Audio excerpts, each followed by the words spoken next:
Welcome back everyone. नमस्ते सभी को। आज पातंजल योग सूत्र श्रृंखला में हम समझने का प्रयास करेंगे लय को।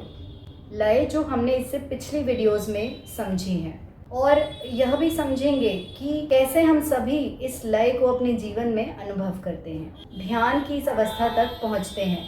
परंतु एक दिक्कत होती है, हम लय को अनुभव ज़रूर करते हैं, इस स्थिति तक पहुंचते भी हैं, परंतु यह स्थिति स्थिर नहीं होती, फ्लक्चुएट करती है, उतार चढ़ाव करती है। विषय और वस्तुओं पर अपनी चेतना को अटका कर रखते हैं और चेतना के स्तर को ऊंचा नहीं उठा पाते।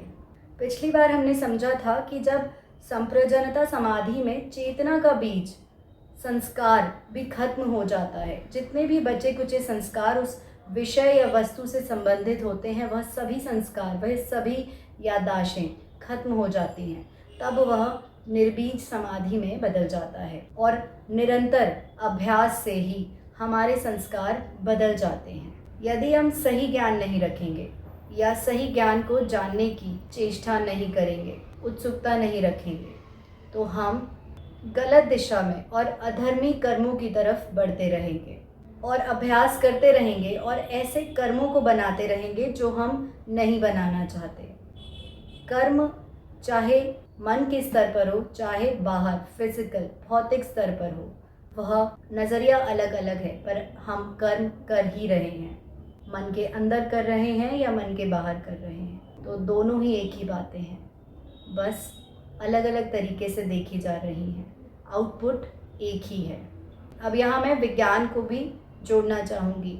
हम सिर्फ आध्यात्मिक जगत में नहीं, फिजिकल वर्ल्ड में भी इस लय को, लय जो है वितर्क, विचार, आनंद और अस्मिता, और अंत में असंप्रज्ञानता समाधि की स्थिति, इस लय को हम फिजिकल भौतिक दुनिया में भी अनुभव कर सकते हैं और समाधि को भी अनुभव कर सकते हैं।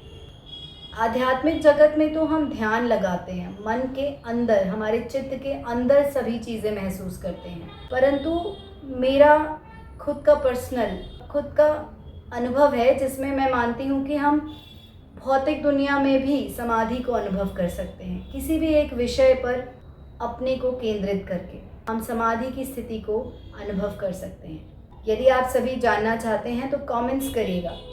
चलिए समझते हैं होता क्या है जब हम लय में जाते हैं, कैसे हम विचार और वितर्क, आनंद, अस्मिता को महसूस करते हैं। चेतना के स्तर पर कैसे हम विचार, वितर्क, आनंद, अस्मिता, असंप्रज्ञानता समाधि को महसूस करते हैं। धारणा में जिस विषय पर हम धारणा लगाते हैं, वह धारणा में हमें चेतना के बनाए गए बड़े रूप में दिखता है, बहुत बड़े रूप में। और धारणा से जब हम ध्यान की स्थिति में जाते हैं तो वही विषय हमें बड़ी चेतना के काफ़ी केंद्रित रूप में दिखता है, कॉन्सेंट्रेटेड फॉर्म में। और वितर्क समाधि में वही विषय, वही वस्तु जो हमने धारणा में शुरू की थी, वही हमें सुप्रामेंटल रूप में दिखता है। वही सेम वस्तु, विषय हमें सुप्रामेंटल रूप में दिखता है, सुप्रामेंटल फॉर्म में दिखता है। सुप्रामेंटल अर्थात सत्य और ज्ञानी रूप में। यह मानव बुद्धि से परे चेतना का सर्वोच्च स्तर है। और विचार स्थिति में वही वस्तु, वही विषय हमें विचारशील रूप में दिखता है।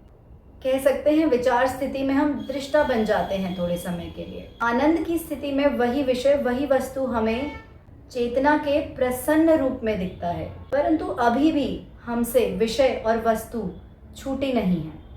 अभी भी हमारे संस्कारों में, हमारी याददाश्त में विषय या वस्तु है, बस उसे देखने का तरीका, पैटर्न बदल गया है। यहाँ पर फ़ायदा क्या होता है? इससे फ़ायदा यह होता है कि हमारा रिएक्शन, हमारा जवाब आउटर वर्ल्ड में, भौतिक दुनिया में बदल जाता है उस विषय या वस्तु के प्रति। पहले जैसा नहीं रहता, क्योंकि अब हमारे चेतना के देखने का पैटर्न बदल गया है।